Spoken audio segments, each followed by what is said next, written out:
우리 누가복음 9장 51절로 62절까지 같이 보겠습니다. 우리 특별기도의 영상 좀 준비해 주시고요. 누가복음 9장 51절로 62절까지 저와 번갈아 가며 읽도록 하겠습니다. 예수께서 승천하실 기약이 차감해 예루살렘을 향하여 올라가기로 굳게 결심하시고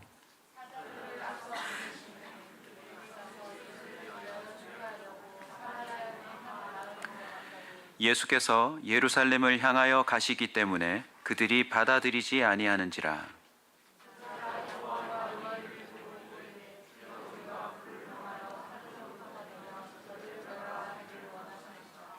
예수께서 돌아보시며 꾸짖으시고 길 가실 때 어떤 사람이 여짜오되 어디로 가시든지 나는 따르리이다.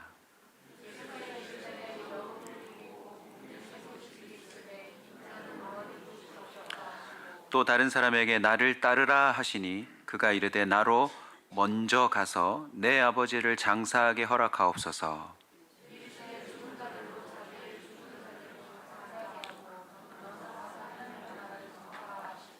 또 다른 사람이 이르되 주여 내가 주를 따르겠나이다 마는 나로 먼저 내 가족을 작별하게 허락하소서. 예수께서 이르시되 손에 쟁기를 잡고 뒤를 돌아보는 자는 하나님의 나라에 합당하지 아니하니라 하시니라. 아멘. 한 주간 동안 특별 기도에 함께 해주시고 또 역사해 주신 주님을 찬양하고요. 또 그 자리에 동참했던 여러분을 또 한 번 더 축복하고 싶습니다. 많은 간증들이 이렇게 소문으로 들려오는데요.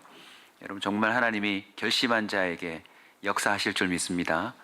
그래서 하나님이 주시는 귀한 부어주심이 있으면 꼭 정리하셔서 또 예배 시간에 하나님을 높이고 온 성도가 하나님을 찬양할 수 있도록 간증해 주시면 좋겠고요.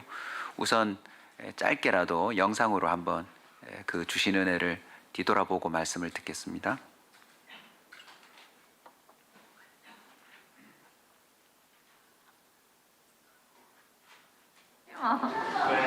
이번 기도회 어떠셨죠? 그래서 오늘 처음 봤어요. 기랑 씨, 네. 이번 기도회 어떠셨나요? 아, 엄청 좋았습니다. 이번 기도회 주제부터 너무 좋았고요. 오지 못하는 상황에도 하나님 인도해 주셔서 이렇게 참석하게 해주시면 너무나도 감사드립니다. 너무 은혜 받은 시간이었고 일주일 동안 너무너무 좋았습니다. 기도가 살아나고 또 내가 생각했던 이런 모든 것들이 정리가 되는 기도회가 되었고 저희 김기 목사님 너무 은혜롭고 너무 좋은 말씀들 너무 많이 해주셔서 참 은혜로운 기도였습니다. 저희 아린 씨, 네. 이번 기도회 어떠셨어요? 아, 정말 좋았습니다. 너무 좋았다. 말씀도 너무 맛있었고 밥도 맛있었고 사랑으로 너무 행복한 기도회였습니다. 은혜 많이 받는 기도회가 된 것 같습니다. 기도회를 통해서 결심하신 게 있으신가요?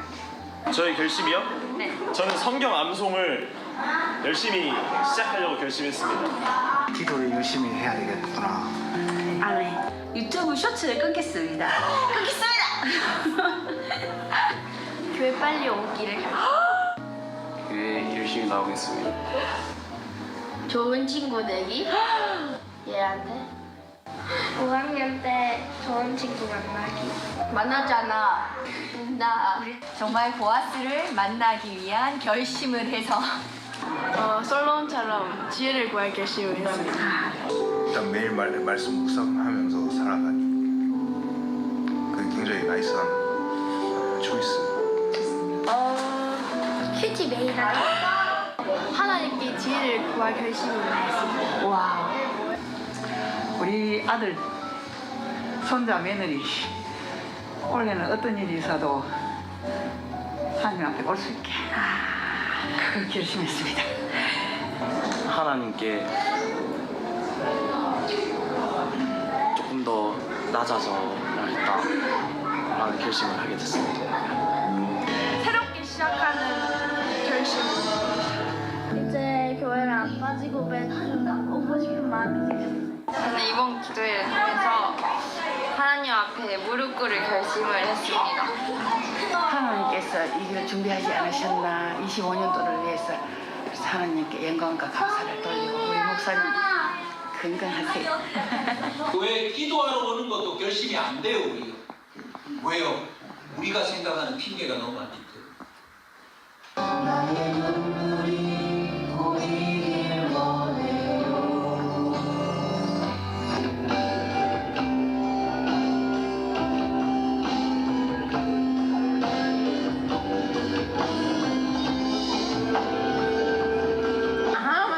아직 결심 아직 안 했어요. 잠깐만요.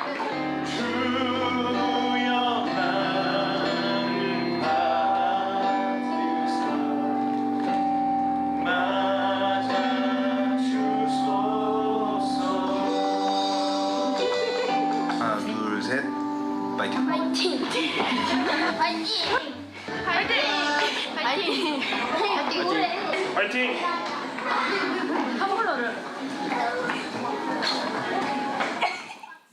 우리 은혜 주신 주님께 영광의 박수 돌리겠습니다. 함께하지 못하신 분은 우리 설교만 따로 편집을 해서 교인 카톡방에 올리겠습니다. 여러분 꼭 들으시고요. 또 이미 함께하신 분도 이미 시작하신 분이 계신데 2번, 3번 한번 들으시면서 내게 주시는 말씀이 무엇이었는지 여러분 꼭 결심의 단계까지 가셨으면 좋겠습니다. 이번 룻기를 살피면서 우리 모든 성도들이 알아야 될 결심과 관계된 중요한 사실이 있죠.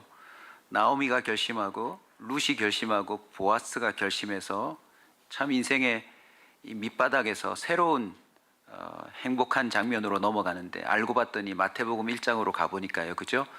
그들의 그 시대의 결심이 알고 봤더니 하나님의 결심과 연결돼 있더라. 그리고 거슬러 올라가니 아브라함까지 나오네요. 자, 이걸 종합하면 이렇습니다. 사실상 세상은 하나님의 결심에 의해서 시작되었고 또 유지되고 마지막 끝이 날 겁니다.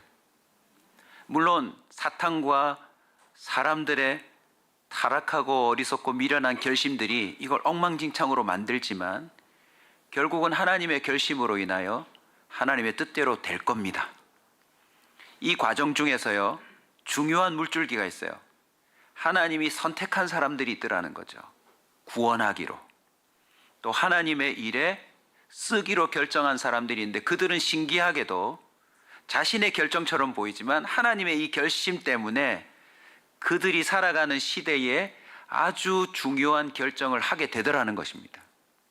반대로요, 선택받지 못하거나 또 자신의 죄로 그냥 영원한 형벌 지옥에 들어갈 사람은 하나님과 상관없는 결심을 죽는 그 순간까지도 하고 그 결과로 인생이 끝이 나더라는 것입니다.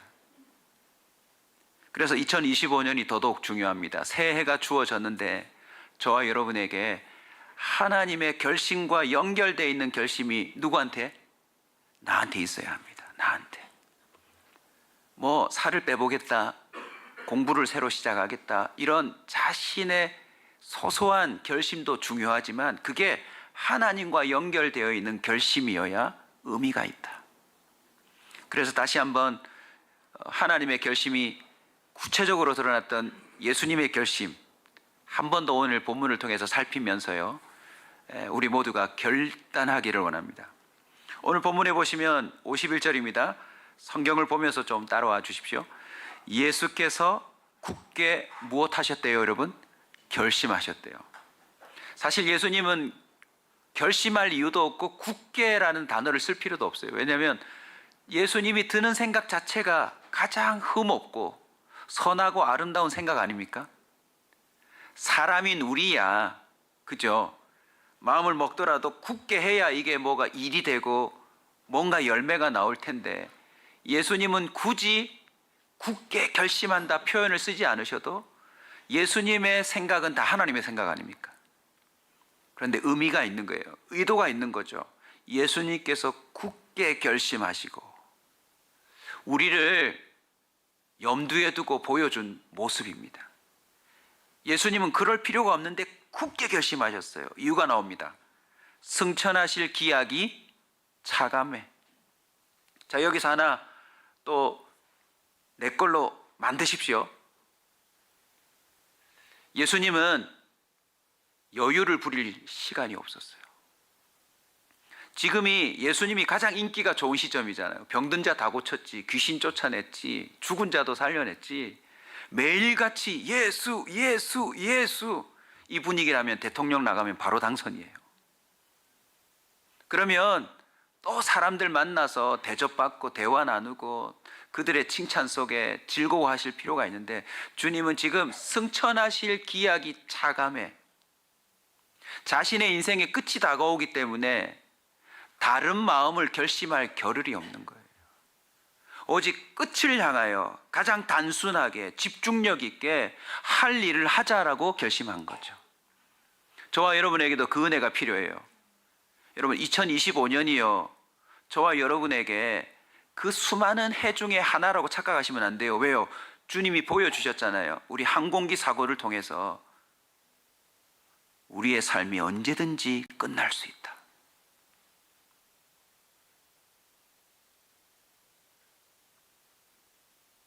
전쟁을 통해서 우리 눈앞에 펼쳐지는 수많은 일들을 통해서, 이번 주에도 제가 들었어요. 한 분이 그러시더라고요. 목사님, 요즘 독감으로 인해서 사망하는 사람이 너무 많아서 화장장에 대기가 말도 못하게 길게 서 있대요. 화장하고 싶어도 화장을 못하고 그냥 냉동창고에 안치실에 보관하고 있는 시체가 너무 많대요. 여러분, 독감으로도 우리 인생이 끝날 수 있어요. 2025년이 왔다는 건 예수님은 승천이지만 우리는 승천까지는 아니잖아요. 뭐예요, 여러분? 우린 소천. 하나님이 부르셔서 하늘나라로 이 땅에서의 삶을 끝내고 가는 마지막 죽음이 차고 있어요. 작년에도 우리 교회 집사님이 돌아가셨고, 올해는 또 누구 차례일까요? 여러분, 아무도 몰라요. 2025년이 와서 어머 벌써 19일이네? 차고 있어요. 뭐가요? 우리가 세상을 떠날 시간이 차고 있다고요. 그러니 우리는 굳게 결심해야 합니다. 우리의 삶과 하나님의 역사와 사실 연결되어야 되는데 연결될 필요가 없는 결심들을 하시면 안 돼요. 예를 들면 이런 겁니다. 노아가 홍수 심판이 온다는 걸 하나님께로부터 들었어요. 시간이 다 찼어요. 그러면 노아는 뭘 결심해야 되죠? 굳게 방주를 만들자. 매일매일 사람들이 바보 같다, 미쳤다 해도 하나님의 말씀에 합하는 굳은 결심을 가지고 흔들리지 않고 이 일을 꾹 쭉 가야 되는데, 만약 노아가 이랬다고 칩시다. 나 해외여행 좀 갔다 올게. 나 아직 못 해본 사업이 있어. 올해는 꼭 이 사업 한번 해볼래. 아직까지 맛보지 못한 음식이 있어. 근데 멀리서 판단해. 그거 한번 먹고 올게. 죽기 전에 맛봐야 될, 죽기 전에 경험해야 될 이런 자기만의 결심을 굳게 하고 그걸 실행에 옮겼다면 홍수 나는 날 그 굳은 결심이 무슨 의미가 있어요? 이것처럼요, 차고 있는 시간 속에서 우리도 죽음을 생각하고 굳게 결심해야 합니다. 기약이 찼다고 했으니까 시간적인 참만이 아닙니다. 예루살렘을 향하여 올라가기로 굳게 결심했대요. 주님은요, 이 굳은 결심의 끝에 선언하는 말씀이 있었어요. 다 이루었다. 다 이루었다. 결국 예루살렘으로 올라가기로 한 이유가 뭡니까? 십자가에 못 박혀 죽기 위해서입니다. 죽으러 굳게 결심한 거예요. 엘리멜렉은 흉년을 피하여 자기 살자고 결심했는데, 예수님은 때가 다 됐네, 빨리 올라가서 죽자. 여러분, 예루살렘을 좀 이해하실 필요가 있어요. 예루살렘은 본래 이스라엘 땅이 아니에요. 이방 민족의 땅이었죠. 여부수 족속이 머물고 있다고 했는데 이스라엘 민족에게 이 예루살렘을 점령할 수 있도록 도와주셨어요. 사사시대 때 또 이렇게 이스라엘 민족의 역사가 또 쉽지 않지만 예루살렘이 예루살렘답게 딱 서는 시기는 바로 다윗 왕 때예요. 다윗 왕이요 이 예루살렘을 탁 제대로 정복합니다. 그래서 예루살렘을 다윗 성이라고까지 불러요. 다윗이 왕이 되고 난 다음에 사사시대 때 뺏겼던 법궤라고 하는 거 아시죠? 그 안에 십계명도 있고 만나를 담은 항아리도 있고 아론의 쌍난 지팡이도 있다잖아요. 그 법궤를 딱 찾아와 가지고 예루살렘에 딱 갖다 놓습니다. 그러니까 보십시오. 이집트에서 노예로 400년 살던 이스라엘 민족이 하나님의 놀라운 기적으로 모세의 인도함을 따라서 출애굽하고 광야 40년을 통과하고 이 정복할 수 없는 땅을 딱 차지했는데 법궤가 예루살렘에 딱 가니까 12지파 모두의 시선이 어디로 갈까요? 예루살렘으로 갑니다. 그리고는 예루살렘을 뭐로 인식하게 될까요? 법궤가 거기 있으니까 하나님이 계시는 곳. 우리를 여기까지 인도하신 하나님이 저기 계신다 할 만큼의 상징적인 장소가 예루살렘이 된 거예요. 다윗 다음에 솔로몬이 왕이 돼가지고 이 예루살렘에다가 뭘 지어버렸죠? 성전을 지어요. 7년 동안 성전을 지었어요. 솔로몬 정말 다윗 아버지의 준비됨과 또 다윗이 지금의 이스라엘의 4배 정도 되는 영역을 다 정복해버렸거든요. 그러니까 이스라엘 민족의 마음에는 다윗 왕과 솔로몬 시기를 보내면서 하나님이 우리 민족에게 이렇게 역사하셔서 축복을 해주셨다라고 하는 어마어마한 자부심이 있는 거예요. 솔로몬이 천막 안에 있던 텐트 안에 있던 법궤를 또 빼앗겨서 돌아다니던 법궤를 딱 모시는 그곳을 7년 동안 성전을 지었는데 규모가 아시죠? 어마어마해요. 거의 모든 게 금이고. 그러니까 이스라엘 백성에게는 완전히 성지 중의 성지죠. 그런데 그 이후에 솔로몬 이후부터 왕들이 타락하고 또 멸망당할 그 모습으로 하나하나 이상한 결심들을 하는 거예요. 하나님을 떠날 결심, 우상을 숭배할 결심. 결국 북쪽 이스라엘 아수르에게 멸망당하고 남쪽 유다는 바벨론에게 멸망당하는데 586년에 바벨로니아 멸망당할 때 신기하게도 이 법궤가 사라져 버렸어요. 예루살렘이 왜 이렇게 전락했습니까? 단순하게 말하면 이렇게 된 거예요. 이스라엘 역사 가운데 하나님을 향한 결심을 하나하나 내려놓고 엉뚱한 결심을 하니까 건물만 남았어요. 예루살렘에 상징적인 의미는 있지만 거기 하나님이 없는 지경이 이르는 거예요. 그러니 예수님 당시에 오셔서 예수님이 하실 일이 뭡니까? 하나님이 없는 성전에 하나님이 사실상 들어가시는 게 목표였어요. 이해되시나요? 그 회복을 위하여 예수님이 굳게 결심하고 가는데 아이러니하게도 그 하나님이 예루살렘에서 잡혀 죽어요.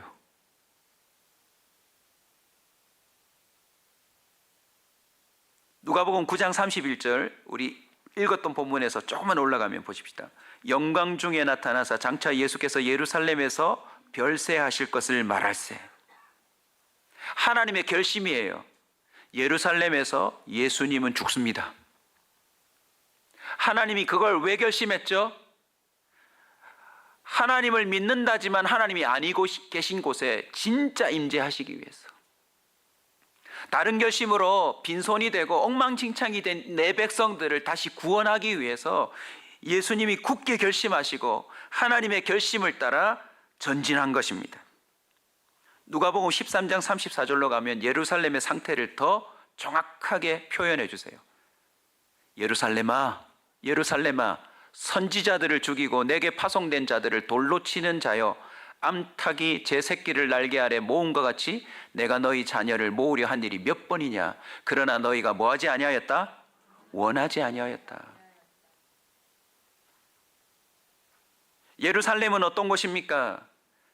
정말 이스라엘 백성에게는 지울 수 없는 믿음의 기억이 있는 곳인데 사람들의 마음이 흐트러지니까 껍데기만 남았죠. 하나님의 이 마음을 들어보십시오. 선지자들을 보냈는데 돌로 치고요. 너희들을 보호하기 위해서 마치 암탉이 새끼를 품듯 날개를 펴서, 이거 다 룻기에 나왔던 이야기 아닙니까? 너희들을 보호했는데 너희들은 나를 원하지 않았다. 자, 여기서 발견되네요. 예루살렘이 원하지 않았대요. 가장 강력한 하나님의 증거들이 응축되어 있는 그 성전이 있는 그 땅이 하나님을 원하지 않았대. 우리에게 적용할까요?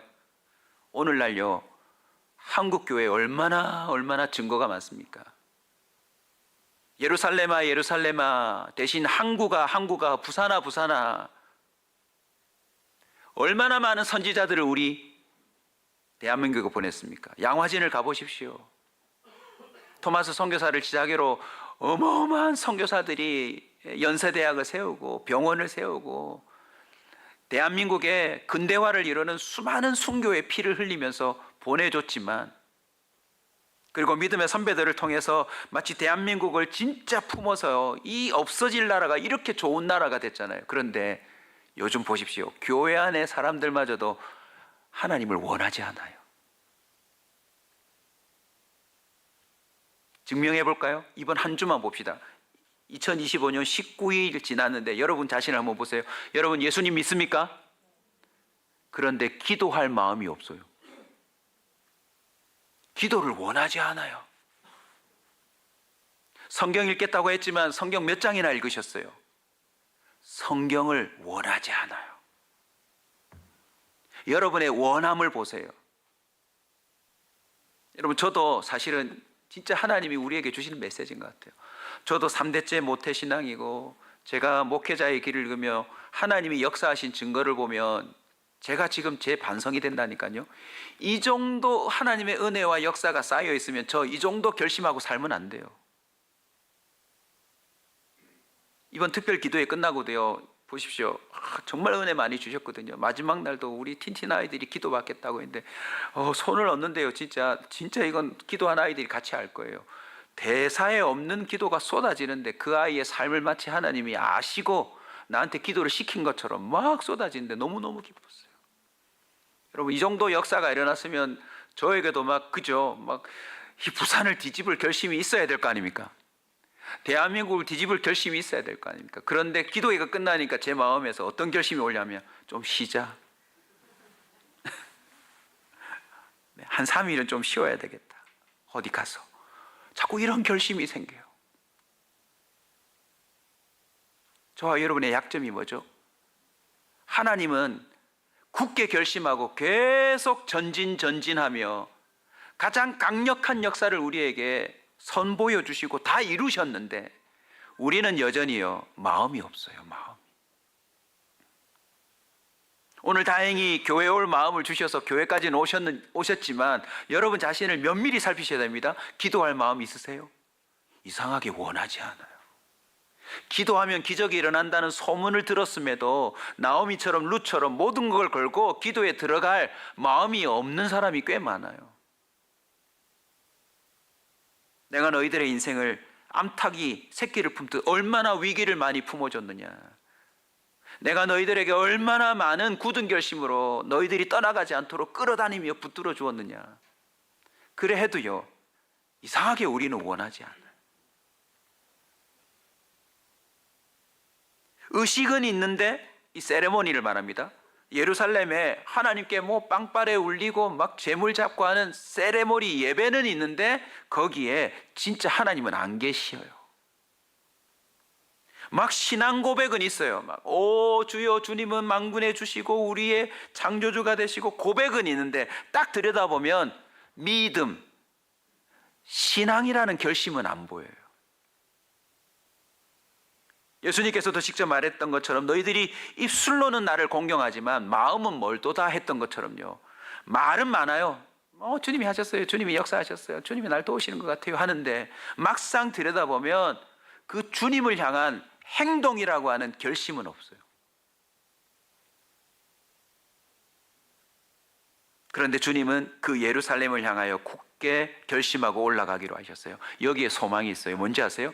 나를 죽이려고 하는 자에게도 주님은 더 가까이 오시는 분이세요. 그렇게 싫다고 말하는데도 주님은 계속 우리의 삶을 비집고 들어오세요. 할렐루야. 예루살렘으로 굳게 결심하고 올라가는데요, 사마리아라고 하는 한 마을을 들립니다. 사마리아 사람들이 한 결심을 볼까요? 예수님의 굳게 결심하심을 보셨고 이제 사마리아 한 마을의 결심을 봅시다. 오늘 본문을 보시면 예수님이 그곳으로 가려고 하고 사자들을 보내서 예수님을 위해 그곳에서 준비하려고 하는데 한 마을에 들어갔는데 사마리아 사람들이 어떻게 하죠? 예수님을, 제자들을 받아들이지 않습니다. 받아들이지 않아요. 여러분, 사마리아 또 설명을 좀 드릴게요. 사마리아를 우리나라로 치면 일제시대 때 일본 사람들이 왕창 들어와가지고 그 마을 전체가 일본 사람들하고 혈통이 섞여 버렸어요. 그래서 특정한 마을입니다. 일본 사람들하고 완전히 섞인 마을. 아수르에게 멸망당할 때 이방인들이 이주 정책에 의해서 왕창 들어와가지고 거기서 혈통이 섞여버린 곳이 사마리아예요. 그러니 이스라엘 민족 눈에는 외세의 침입으로 멸망당한 것도 고통스러운데 그 사람들에 의해서 혈통이 더럽혀진 그 사마리아 특정 사람들이 얼마나 싫겠어요. 그래서 수가성에 예수님이 물 한 모금 주시오 했던 그 운물의 여인 아시지요? 그 여인이 뭐라고 답변합니까? 우리와 상종도 안 하는데 어떻게 나에게 물을 요구하십니까? 이렇게 물었어요. 뭐도 하지 않았대요? 상종도 안 하는 족속이었어요. 이들에겐 상처가 많습니다. 상처가 많아요. 본인 마음속에 상처가 많다 보면 예수님이 다가오셔도 받아들이지 않는 경우가 있어요. 해준 게 뭐가 있냐면서. 우리가 이렇게 핍박당할 때, 고통당할 때 예수님이 해준 게 뭐가 있냐면서. 참으로 안타깝습니다. 그들의 그 안타까운 삶이 해결될 수 있는 길인데 사마리아 사람들도 하나님의 백성이라고 하는 놀라운 은혜를 경험할 수 있는 길인데 왠지 이 마을 전체는 하나님을 받아들이지 않아요. 오늘 상황으로 한번 상상해 볼까요, 여러분? 오늘 센텀에 예수님이 지나가신다. 어떻게 하실래요? 네, 아침에 일부에는 이러시다. 우리 집에 모시고 와요. 저 대단히 욕심이 많은 분이에요. 지금도 여러분의 대답 없음이 아이 성량 때문인지 아니면 너무 멀리 있는 상상인지 잘 모르겠지만 여러분, 이건 실제입니다. 우리 예수님은 지금도 굳게 결심하고요. 모든 시대의 모든 마을, 모든 사람, 모든 가정에 주님은 지나가십니다.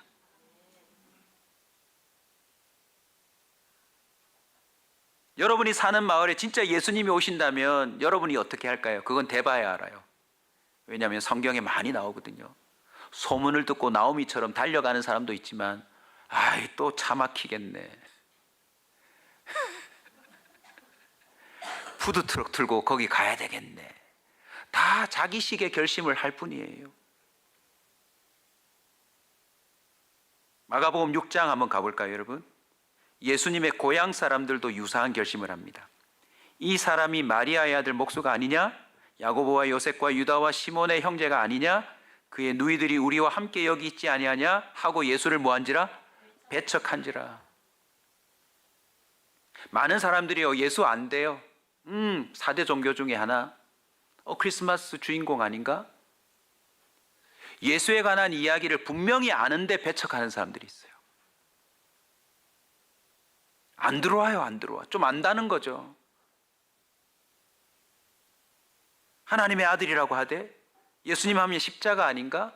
엄마가 마리아지? 상당히 많은 지식을 갖고 있음에도요, 배척하는 것을 결심한 사람도 있어요.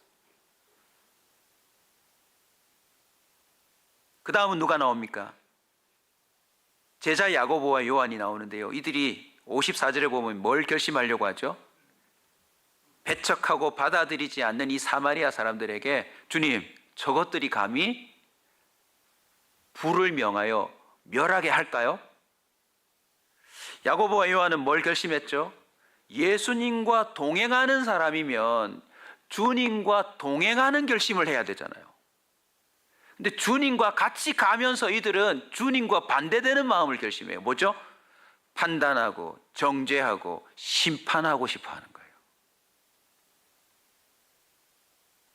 여러분, 겉으로 보이는 대로 판단하고 정죄하고 심판하려고 하는 결심을 내려놓으시기 바랍니다. 우리나라를 위해서 기도 많이 해주셔야 돼요. 지금 뭐 정치적인 색깔 때문에 너무너무 표현이 거칠어요. 막 자꾸 처단이라는 내용이 나와요. 처단. 죽여야 된다. 없애야 된다. 씨를 말려야 한다. 여러분, 이건요, 하나님이 원하는 결심이 아니에요. 어느 측이든. 예수님이 꾸짖어요. 그 말은 주님의 마음은 아니라는 거예요. 태극기가 어떻고 뭐 합리적인 게 어떻고 하는데 또 들여다보면요, 저는 또 주변에 크리스찬들이 많으니까 목사님들끼리, 장로님들끼리 싸워요. 이해가 안 돼요, 이해가.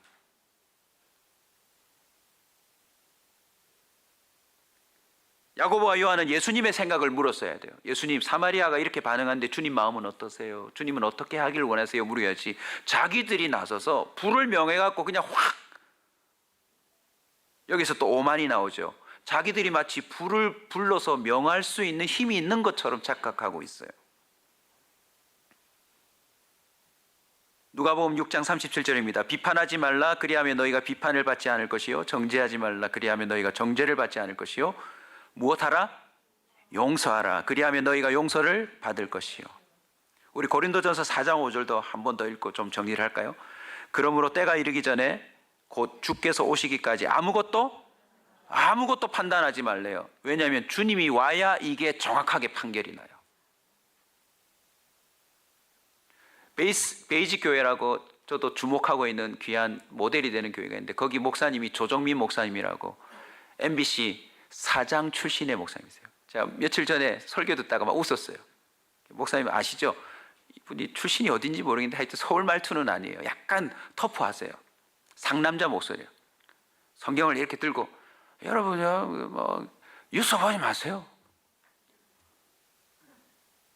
기사 읽지 마세요. 여러분, 방송사 사장 출신이 그렇게 말씀하셨어요. 이유가 뭐냐면 거짓이 너무 많대요. 포장된 게 너무 많대요. 말씀 읽기로 결심하래요. 살아계신 하나님과 소통하기로 결심하래요. 그 뉴스 듣고 열받고 그걸로 말하고 똥뚱한 결심 먹지 말고, 저와 여러분이요, 하나님의 마음과 같이 가기로 결심해야 돼요. 마저 읽읍시다. 아무것도 판단하지 말라. 그가 어두움에 감추인 것들을 드러낼 거랍니다. 마음의 뜻을 나타내시리니 그때 각 사람에게 하나님부터 뭐가 있으리라? 할렐루야. 여기서 하나 짚고 넘어갑시다. 우리 온사 식구들 결심합시다. 하나님이 칭찬할 결심을 하고 살기를. 나중에 뚜껑 열어가지고 다 봤을 때 하나님이 네가 이런 마음 품었구나, 네가 이런 생각을 가지고 살아왔구나. 물론 주님은 뚜껑 안 열어도 아시지만 나중에 주님이 진짜 오셔서 칭찬했으면 좋겠어요. 아멘. 그러려면 동시에 어떤 결심도 해야 합니까? 오늘요, 여러분이 마음 먹으세요. 누구도 판단하지 않겠다. 누구도 정죄하지 않겠다. 태극기라고 정죄하고 진보라고 정죄하고 그러지 않겠다. 하나님의 뜻대로 되기를 바라며 잠잠히 진짜 나라를 위한다면 철야를 하든지 금식을 하든지. 왜요? 여러분, 나가서 시위하는 것도 힘이 있지만 기도가 더 큰 힘이 있어요. 아멘. 어제 어느 성도님이 물어보셔서 제가 가이드라인을 드립니다. 나를 위한 기도 모임이 곳곳에 있어서 가야 됩니까 말아야 됩니까 물으시더라고요. 그래서 제가 쉬운 답을 드렸어요. 가기 전에 집에서부터 먼저 기도하세요.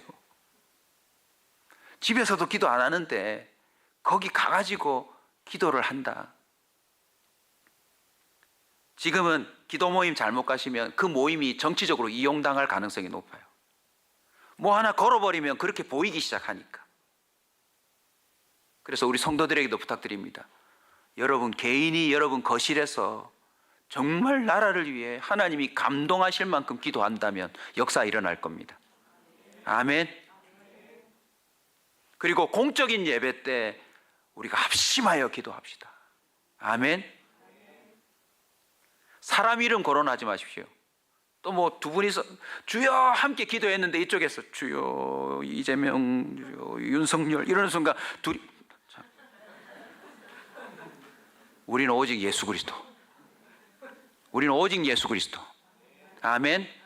열왕기상하 역대상하를 보세요. 사람이 구원하지 못해요. 그 성군인 다윗 왕도 나중에 뚜껑을 열어보니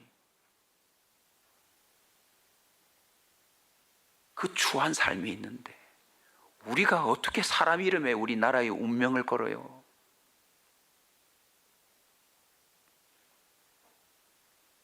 예수님의 결심을 볼까요, 여러분?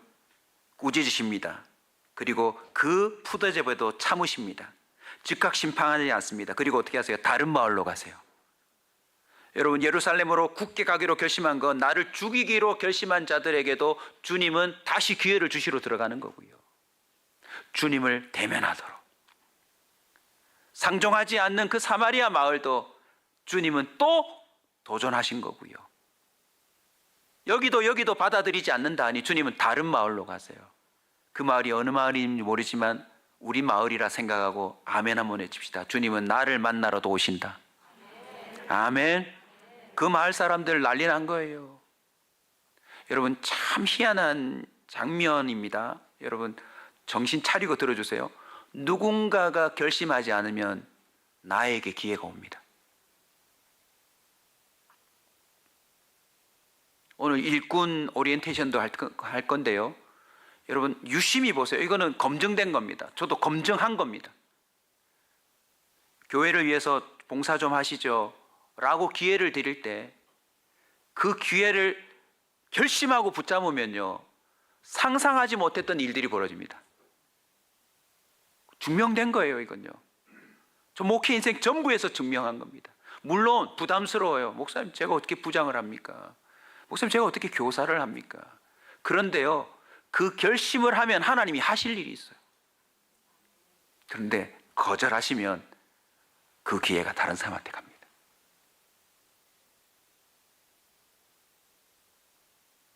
여러분에게 기회가 올 때 붙잡으시면 좋겠어요. 교회 일 하라는 말이 아닙니다. 예수를 붙잡으시라고요. 마가복음 5장 1절에 보면 거라사인 지방으로 예수님이 가세요. 거기는 사실 한 사람 때문에 가는 겁니다. 누구죠? 군대 귀신 들린 사람. 부모도 가족도 모두가 포기한 그 한 사람을 주님은 결심하고 건너가 만나주세요. 마가복음 6장 11절 같이 읽읍시다. 어느 곳에서든지 너희를 영접하지 아니하고 너희 말을 듣지 아니하거든 거기서 나갈 때 발 아래 먼지를 떨어버려 그들에게 증거를 삼으라. 예수님의 직접적인 말씀입니다. 우리 주님은요, 잘 들어보세요. 소문, 나오미가 들었던 것처럼 복음을 들려줍니다. 그리고 거기에 따라서 결심하는 대로 그들의 삶의 변화가 일어나죠. 간접 경험, 직접 경험합니다. 한번 따라서 할까요? 소문, 간접 경험, 직접 경험. 이게요, 우리로 하여금 기회를 주심이에요. 나오미는 소문을 듣고 결심했어요. 룻은 결심한 시어머니를 따라서 함께 가서 하나님을 간접 경험하다가 직접 경험으로 들어가요. 근데 거슬러 가보니까 이건 소문을 들었던 기생 라합으로부터 또 출발한 거예요. 가만히 세상 돌아가는 걸 보니 세상 임금이 다스리는 성 안에는 답이 없다. 언젠간 망한다. 내가 결론을 내리고 결심한 게 뭡니까? 하나님밖에 없다. 그 은혜가 흘러 보아스에게 갔고 그 보아스가 그 은혜를 담고 있기에 이방 여인 룻도 얼마든지 받아들일 결심을 하는 거 아닙니까? 이제 마지막 보시면요, 어떤 사람들의 결심이 나오는데 이 본문을 보시면 이제 완성됩니다. 소문, 간접 경험, 직접 경험. 주님은 이걸 계속 반복시키고 계세요. 여기서 어떻게 결심하느냐에 따라 나오는데 놀라운 사실은요, 주님은 굳게 결심하고 예루살렘으로 들어가고 사마리아도 또 들어가고 또 거라사인도 가고 갈 수 없는 곳에 쭉쭉쭉 들어가시면서 결론입니다. 핑계하지 못하게 만드세요. 못 들었다고? 네가 잘 모르겠다고? 믿을 수가 없다고? 네가 배척하겠다고? 왜냐? 주님은 다 이루셨으니까요. 주님 입장에서는 굳게 결심하고 그 결심이 마음만이 아니라는 걸 완전히 다 증명했기 때문에 이제 우리한테만 남아있어요. 자, 오늘 본문 보시면 어떤 사람이 나옵니다. 이제는 뜬금없어요. 예루살렘으로 굳게 결심하고 그 가는 길에, 자, 3명 나옵니다. 길을 가다가 어떤 사람이 뭐라 그러죠? 어디로 가시든지 나는 따르리이다. 할렐루야. 이 사람 박수 한번 쳐줍시다, 여러분. 좀 세게 좀 쳐주세요. 왜? 누군지 모르지만 대단히 잘한 결심입니다. 예수님만 따라가면 돼요. 장소가 중요한 게 아니에요. 예수님만 따라가면 돼요. 혹시 이런 결심하신 분 계신가요? 이런 결심. 좀 부끄럽지만 목회자들 사이에서도요, 부산에 안 오려고 그래요. 다 서울에 있으려고 그래요. 자, 실제로 들은 얘기인데 부산으로 임지가 결정되면 유배 오는 느낌이래요. 이렇게 좋은 부산이. 부산에서 태어났고 목회하고 있는 저로서 한마디 하고 싶습니다. 오지 마라 캐라. 저는 부산이 너무 좋아요. 너무너무 살기 좋아요.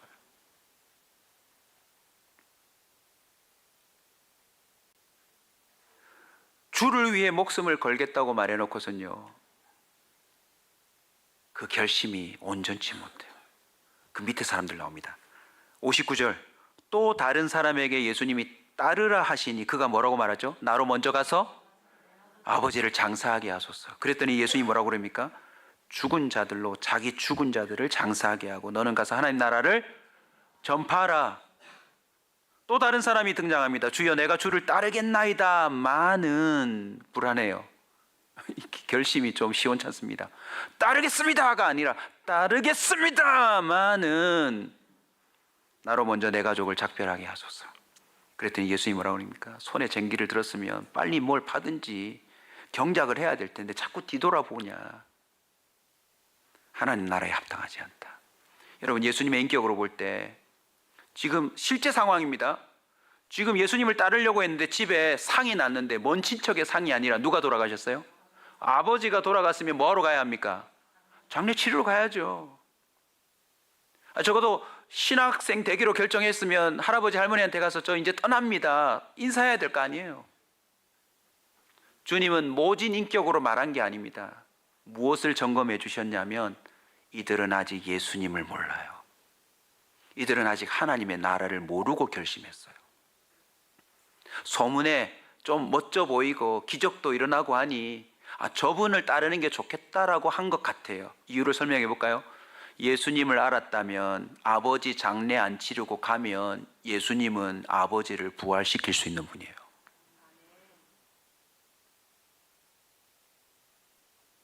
예수님을 제대로 따랐으면 예수님은 아버지를 살릴 수 있는 분이라고요. 가족들과 지금 작별이 우선이라고 하는 이 사람이 예수님을 따라 나섰으면 영원한 천국에서 가족들과 다시 만나 영원히 살 수 있는 일을 해내실 수 있는 분이에요. 그게 하나님 나라 비밀이에요. 주님이 뭘 짚어줬죠? 예수를 따르겠다고는 했는데 핑계가 너무 많아. 결국 이 사람 어땠습니까? 자, 아버지 그럼 하고 오세요. 하고 오세요. 장사 지냈어요. 자, 인사하고 오세요. 드디어 예수님을 따르는데 막 따르는데 어떤 일이 생길까요? 전화 왔어요. 어머니 돌아가셨다고. 그러면 앞에 사람은 어떻게 해야 되죠? 주님 따르는 걸 멈추고 가야죠. 또 가야죠. 또 연락이 왔네요. 가족들 중에 인사를 못했다고, 너 보고 싶다고 지금 우리 집에 와가지고 기다리고 있다. 예수님 잠깐 인사만 다시 하고. 오늘날요, 주님은 굳게 결심하시고 누구도 핑계 댈 수 없도록 하나님은 일하고 계시는데 예루살렘이든 사마리아든 길가든 많은 사람들이요 다 자기식의 결심을 하고 살아간다는 거죠. 그런데 놀라운 사실은요, 여러분, 사마리아 땅에 어떤 일이 벌어집니까? 우리 같이 한번 볼까요? 로마서 1장 20절 우선 한번 같이 읽읍시다. 창세로부터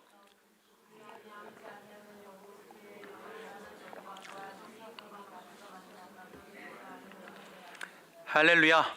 핑계 댈 수 없대요. 주님은요 가장 예수님 안 믿을 것 같은 집안에도 들어가셨어요. 그래서 교회 학교 가본 경험이 있더라고요. 저희 집도 거슬러 올라가는데 저희 아버님 집이 예수를 안 믿는데 6.25 때 선교사님이 하여튼 우리 그 충북 영동 산막리 산골짜기에 이렇게 피신하셔가지고 식사를 한번 대접한 적이 있대요. 또 우리 어머니 쪽은 작은 아버지가 하여튼 자신의 전 재산을 바쳐서 그 대천 쪽 공주 쪽에 교회를 지은 할아버지가 계신대요. 우리 주님은요, 굳게 결심하고 누구도 핑계 댈 수 없도록 예수를 믿는 그 결단을 할 수 있도록 모든 걸 다 제공해 주셨어요. 자, 사마리아 한번 봅시다. 요한복음 4장 9절. 사마리아 여자가 이르되 당신은 유대인으로서 어찌하여 사마리아 여자인 나에게 물을 달라 하십니까?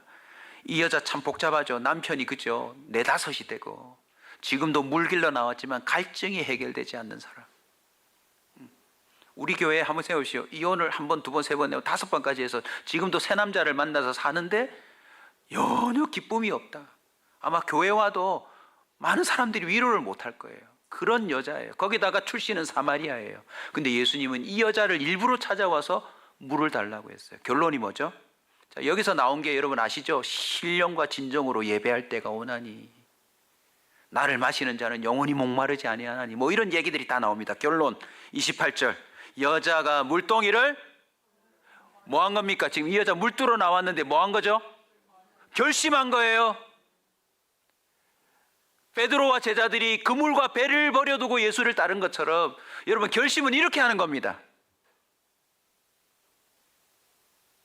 기도하라는 마음을 주시는데 잠깐만 좀 요거 해놓고 기도할게요. 하루 지나가 버렸어요. 29절 읽읍시다. 동네로 들어가서 내가 행한 모든 일을 내가 말한 사람들을 와서 뭐하라? 보라. 이는 할렐루야 유대인 남자인 줄 알았는데 드디어 가까이 다가오시는 예수님 때문에 핑계를 대지 못할 정도가 아니라 드디어 예수를 알아봤다. 그리스도 뜻이 뭡니까? 기름 부음 받은 자. 이분이야말로 하나님이 직접 기름 부음 받은 유일한 구원자라는 사실을 알아버린 거예요. 할렐루야. 여러분이 믿는 예수가 그리스도임을 볼 수 있는 눈이 열리고 여러분도 물동이를 던질 수 있는 결심이 있기를 축원합니다. 30절 다 같이 읽읍시다. 그들이 동네에 나와 예수께 할렐루야. 이 여자 때문에 많은 사람들이 결심했네요. 원래 사마리아 사람들 유대인들한테 상처가 있는데 이 여인이 그리스도다라고 외치는 그 말 한마디에 동네 사람들이 다 나왔어요. 여러분 상상 한번 합시다. 이건 뭐 사심도 좀 있긴 합니다. 가로 열고 우리 성도들 중에 한 명이 자기 동네에서 온전히 그리스도라고 선포할 결심을 하면 그 동네 사람들 다 우리 교회 오겠네.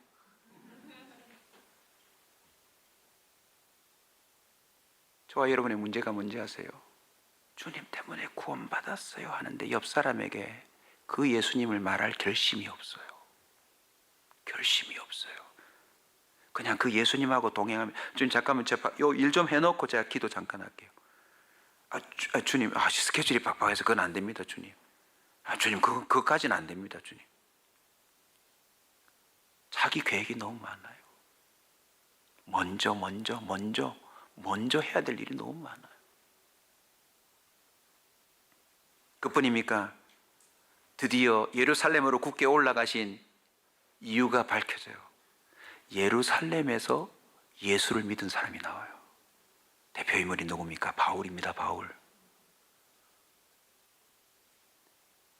그 율법으로 똘똘 뭉친 바리새인들, 대제사장들, 서기관들 그 무리 속에서 예수를 극혐하고 배척했던 무리 중에 바울이라는 사람이 예루살렘에서 공문을 받아가지고 예수 믿는 사람들을 죽이려고 길을 가다가 어떻게 됐어요?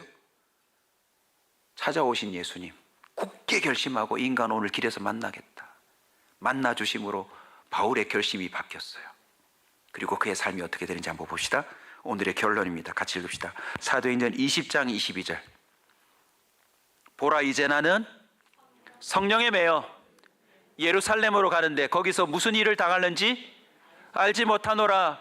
여러분 신기하죠? 이게 데칼코마니 같아요. 마치 그 일이 또다시 똑같이 반복되는 것 같아요. 예수를 만난 사람은 이상하게 예수님과 같은 길을 가려는 굳은 결심이 그 인생 가운데 드러납니다. 바울도 예루살렘으로 가려고 그래요. 왜? 주님이 가라 하시니까. 뭐 할 건데요? 죽을 건데요. 21장 4절도 같이 읽을까요? 21장 13절. 네. 바울이 대답하되 어찌하여 울어 내 마음을 상하게 하나. 많은 사람이 말렸어요. 가득 접시다. 나는 주 예수의 이름을 위하여 결박당할 뿐 아니라 예루살렘에서 죽을 것도 각오하노라. 자, 이제 이 싸움입니다. 우리 교회가 진짜 교회가 되느냐 안 되느냐.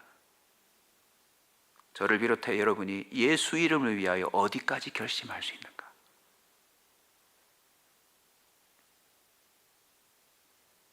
여러분의 우선순위에 주님이 자꾸 밀리지 않던가요?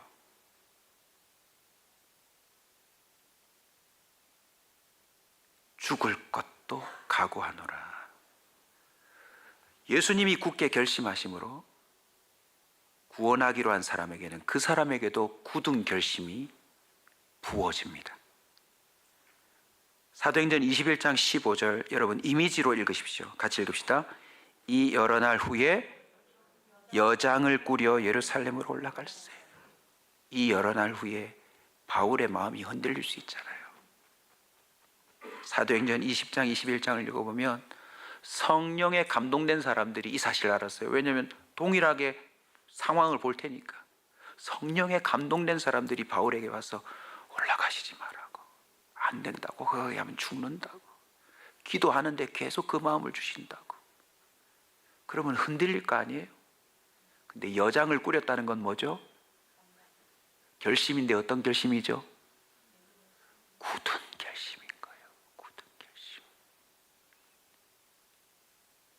영상 하나 잠시 보겠습니다.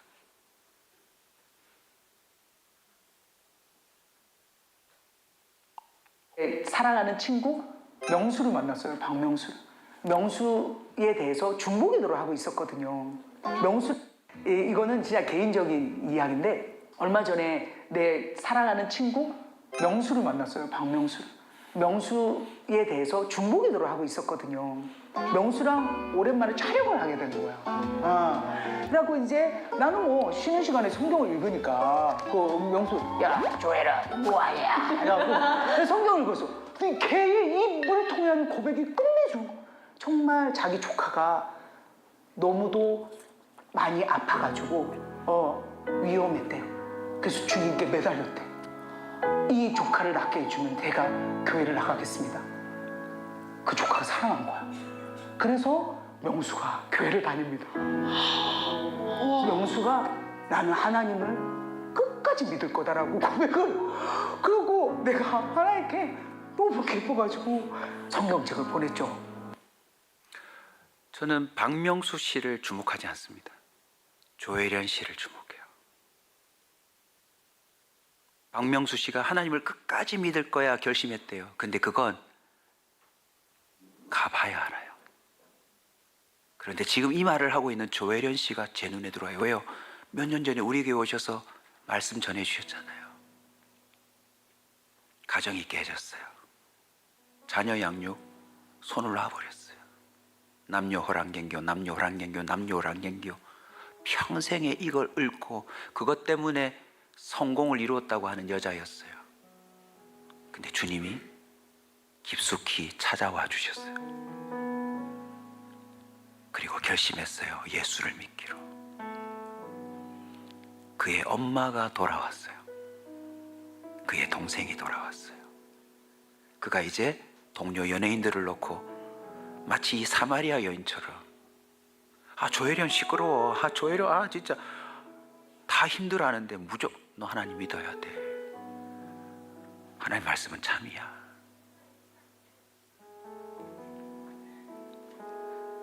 기생라합이 하나님을 경험했기 때문에 룻을 향하여 그 은혜를 흘려보낼 수 있었던 겁니다. 1부 때는 직접 하셨는데 2부 때는 제가 간접으로 전할 텐데요. 오늘 아침에도 이번 특별 기도회 때 받은 은혜를 나눕시다. 하나님 어떻게 역사하셨나요? 했더니 우리 한 전도사님이 그렇게 말합니다. 우리 성도님 중에 삶이 어려워서 정말 집에 모든 걸 내려놓고 빈손으로 나와야 될 성도님 한 분이 계세요. 이제 곧 이혼도 하셔야 되고 쉽지 않은 자녀들을 데리고 이제 진짜 빈손이 되어서 완전히 길바닥에 나앉는 순간이 되었는데, 우연치 않게 차를 타고 나가는데 문방구 할머니가 소식을 묻더래요. 그 집은 어떻게 됐냐고. 그래서 상황을 말씀드렸더니 집이 하나 비어있다 하고서는 얼른 데리고 가더래요. 가서 보니까 5년간 비워둬서 곰팡이가 완전히 펴서 살 수 없는 집인데, 그 집이 놀랍게도 우리 전도사님이 13년 전에 빈손이 되어서 처음으로 연산동에 이사 왔던 그 집이 그 집이래요. 그리고는 그 할머니가 누구를 세내주는 건 골치가 아파서 안 되고 권리금 없이 10만 원만 내라 하고서는 그 집을 내어줬대요. 그런데 그 다음이 더 놀라운 간증이었어요. 그 할머니가 우리 전도사님에게 그렇게 너의 아이가 울었다. 그 집에서 그렇게 많이 울었다. 그래서 우리 전도사님이 그게 미안해가지고 월세 낼 때마다 편지를 적어서 할머니한테 드렸다고, 본인도 기억을 잘 못하는데 그 집주인이 말해주더래요. 내가 당신 보고 그 사람에게 이 집을 준다. 결론이 뭡니까? 13년 전에 빈손이었던 내가 있던 자리에 내가 누군가를 품으려고 하는데 다시 그 자리에 와보게 하신 거예요. 무엇을 의미합니까? 하나님의 역사는 반복되고 있습니다. 기생 라합이 결심하면 전혀 연결되지 않던 나오미와 룻도 그 자리에서 똑같이 경험하는 거예요. 결심 이꼴 믿음입니다. 결심 이꼴 순종입니다. 저도 특별 기도회를 마친 다음에 기도하는데 이런 마음을 주셨어요. 결심이 있다면 그 사람은 결정해야 한다. 정해야 한다. 정해야. 결심이 있다면 결정이 있고, 결정했다면 그 다음부터 결단이 있어야 합니다.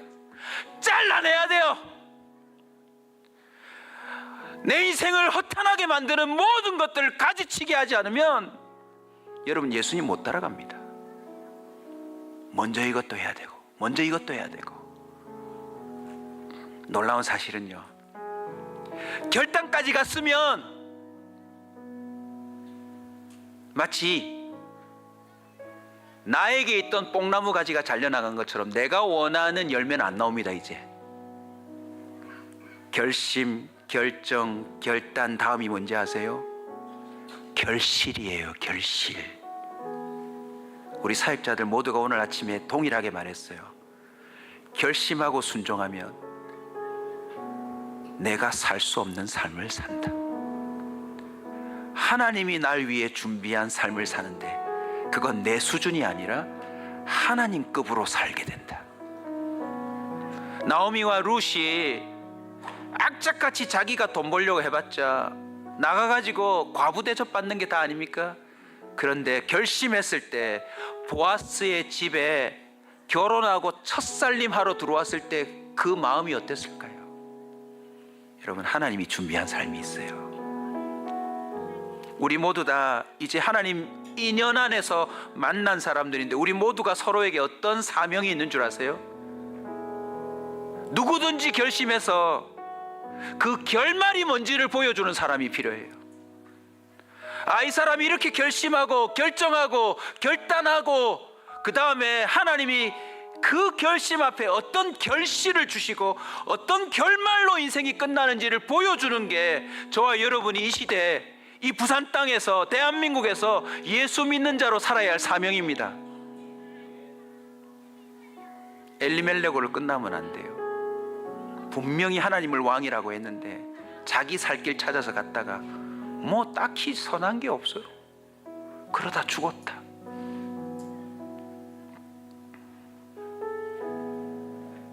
저와 여러분에게 하나님이 결심하셨다면 그 결심 라인에 족보에 서야 될 사람들에게 그 시대 결심을 주셨던 것처럼 이제 예수님이 다시 오시기로 결심하시고 마지막 시대를 이끌어가는 이때에 깨어있는 5 처녀 같은 사람들을 주님이 정말 부르신다면 그 사람은요, 다른 결심 안 하고 기름을 준비하리라. 깨어 있으리라. 오직 하나님의 기쁨이 되리라 라고 하는 마음이 생길 거고, 그 마음으로 살면서 진정 주님을 만나는 경험이 있을 겁니다. 시간 관계상 끝이 나지만 우는 띄워놓겠습니다. 그래서 주님이 굳게 결심하셔서 예루살렘에서 잡혀 골고다 언덕에서 죽으시고 승천하시고 결국 올라가서 뭘 준비한대요? 요한계시록에 나와요. 새 예루살렘, 새 예루살렘을 준비한다고 의도적으로 밝혔어요. 진짜 하나님이 계신 곳에 진정 하나님을 믿기로 결심한 자들과 영원히 살렘, 평강을 누리는 그 은혜가 주어질 줄로 믿습니다. 오늘 다시 한번 특별기도의 마지막 날입니다. 결심이 옵니까? 결정하십시오. 결정했다면 그 결정에 거슬리고 방해되고 위배되는 모든 걸 잘라내십시오. 그리고 때가 되면 눈에 보이는 결실이 나타날 것이고 여러분 앞에 결말이 등장할 겁니다. 우리 다 같이 일어나셔서 예수의 길 함께 고백하십시다.